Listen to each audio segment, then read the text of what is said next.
на пилота. This is the G meter. So this is the amount of G's that the pilot's going to pull. This is the pilot's airspeed in knots. And this is the pilot's altitude in feet.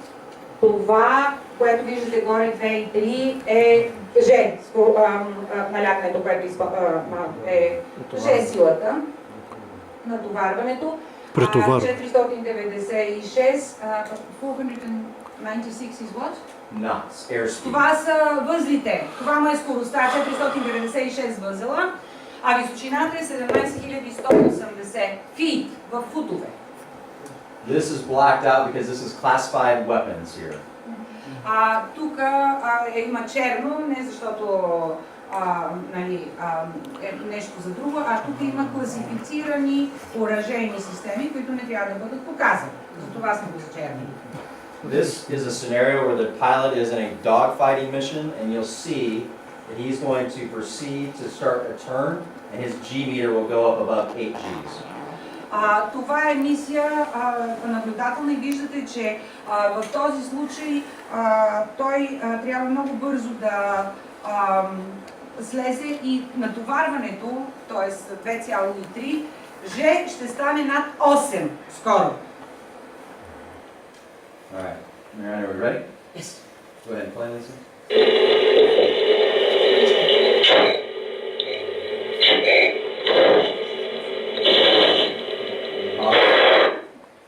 So what happened is the pilot is passed out. The pilot got to above 8 Gs, G-induced loss of consciousness, and now the pilot is passed out, incapacitated in the cockpit.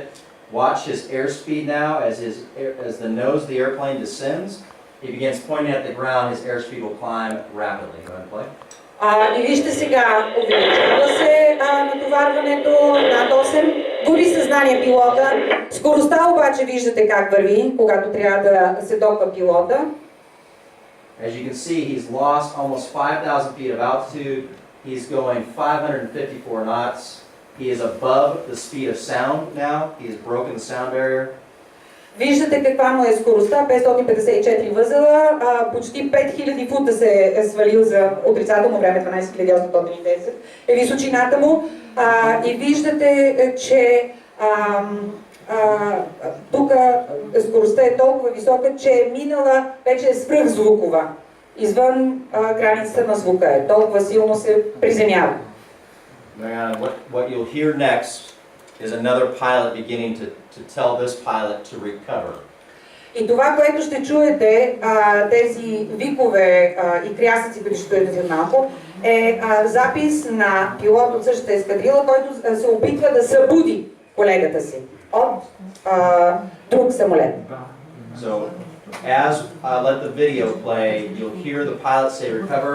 You'll see this G meter increase rapidly.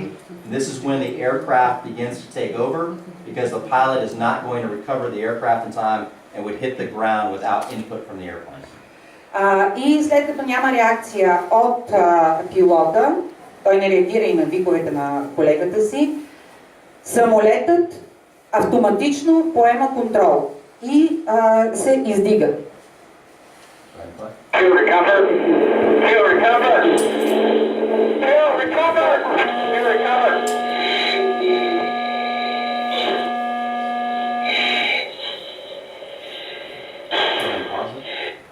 So what will happen now, for the question that was asked earlier, is the aircraft will climb, level off, and go to 300 knots. We won't see it in this video because he's going so fast. Сега, зададохте ми въпрос какво става като се свести пилот, ако е мигновенно загубата на съзнание. Системата насочва самолета в режим излитане и нормализира при определена височина, нормализира скоростта на 300 възела и остава да лети в права линия на скорост 300 възела. And if he doesn't recover and he doesn't come back, what happens? No, the aircraft will stay level. What happens is pilots are passed out anywhere from a few seconds to a minute or two. It only lasts for a minute or two. Имайте предвид, че в такива ситуации съзнание се губи от няколко секунди до няколко минути. Той се свестява пилот. I can tell you, I used to be an F-16 pilot. I have passed out before. I've never died though. Имайте предвид, че съм летял F-16, аз съм пилот, военен пилот съм. И много пъти ми се е случило да ми причерне и да губя съзнание, но никога, винаги съм се свестявал на борда. Go ahead and play. Sully, knock it off. Sully, one, knock it off. Sully, knock it off. Pause it. And what you see here is now the pilot has retaken control of the aircraft. Ето, виждате, пилота в този момент вече се връща в съзнание и започва да си управлява машината. And for the question from earlier, the F-16 with its advanced flight control side stick has a paddle in front of the stick. And if the pilot ever feels like the computer is trying to take control, the pilot just has to reach up and pull the paddle to override the computer. В самия гриф, който има на системата за управление пилота, ако евентуално след като се свести компютъра не се върне в режим на когато води пилота, има един палец на самия стик, който като е в съзнание пилота, вече като натисне този палец, спира компютърното управление. What is the critical height that this system can be operational? Critical height. When? And that's an engineering question. Въпрос към инженерите, това не искам да ви заблуждавам. It depends on the speed of the aircraft and the angle of the aircraft. The height always changes.